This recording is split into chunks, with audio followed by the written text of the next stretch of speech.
ఈ నెల 27వ తేదీన వినాయక చవితి సందర్భంగా ప్రతి గ్రామంలో కూడా గణేష్ విగ్రహాలు ఏర్పాటు చేయడం జరుగుతుంది. ఈ క్రమంలో ఈ నిర్వాహకులందరికీ కూడా పోలీస్ శాఖ నుంచి విజ్ఞప్తి, అందరూ కూడా ప్రతి నిర్వాహకుడు కూడా విగ్రహం పెట్టే ముందుగా పోలీస్ శాఖ నుంచి పర్మిషన్ తీసుకోవాలి. అదేవిధంగా పోలీస్ శాఖ తరఫున ఈ గణేష్ ఉత్సవ్ 2025 అనే ఒక యాప్ ఏర్పాటు చేయడం జరిగింది.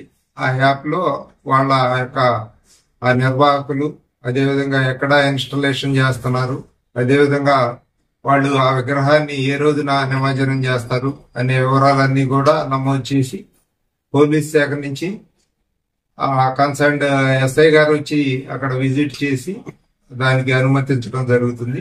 అనుమతి తీసుకున్న వాళ్ళు కూడా వాళ్ళు కొన్ని జాగ్రత్తలు తీసుకోవాలి. అదేవిధంగా అక్కడ మండపం ఏదైతే అరేంజ్ చేస్తారో ఆ మండపం దగ్గర ఇద్దరు తప్పనిసరిగా రాత్రిపూట కూడా కంపల్సరీగా దాని దగ్గర సెక్యూరిటీ కోసం ఉండాలి. అదేవిధంగా ఆ లైటింగ్ ఏర్పాటు చేయాలి.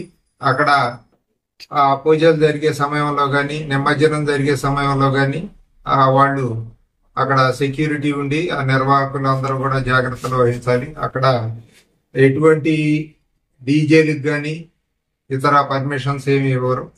కాబట్టి వాటిని దృష్టిలో పెట్టుకొని పోలీస్ శాఖ సహకరించాలని చెప్పి తెలియజేయడం జరుగుతూ ఉంది. ముఖ్యంగా ఈ విగ్రహాలు ఏర్పాటు చేసినప్పుడు కొన్నిసార్లు ఈ కరెంటు షార్ట్ సర్క్యూట్లు జరిగే ప్రమాదం ఉంది. ఆ విషయంలో కూడా నిర్వాహకులు జాగ్రత్తలు తీసుకోవాలి. అదేవిధంగా కొంతమంది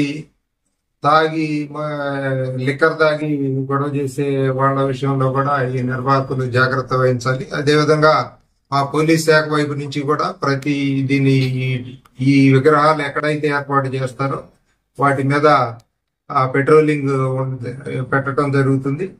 కాబట్టి ఈ నిర్వాహకులు అదేవిధంగా ప్రజలు అందరూ కూడా పోలీస్ శాఖకు సహకరించాలని కోరుతూ ఉన్నాం. Thank you. మరిన్ని అప్డేట్స్ కోసం మన HN9 టీవీ ఛానల్ ని సబ్స్క్రైబ్ చేసుకోండి.